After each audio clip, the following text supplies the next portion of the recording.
இருக்குல்ல அதில் போய் நிற்காரு 1 கிலோமீட்டருக்கு மேலே. மறுநாள் அந்த சட்டையை பார்த்துட்டா என்ன பாடுபடுத்திருந்தேன்னு பிறகு அது நின்று அவரை ஏற்றிட்டு திருப்பி கொண்டு வந்து அதை பையன் எடுத்து இவ்வளோ வீதிக்கு கட்டிடா சிவப்பு சட்டையா சொல்லியிருந்து சட்டையை மட்டும் கலத்தி வச்சுட்டு ஓடல எல்லாம் போட்டு ஓடி இருக்காது. எல்லாம் போட்டுட்டு ஓடிட்டாரு.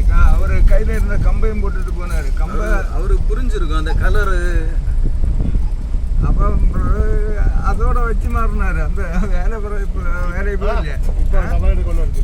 அதான் அங்கே உள்ள வேலை தான்.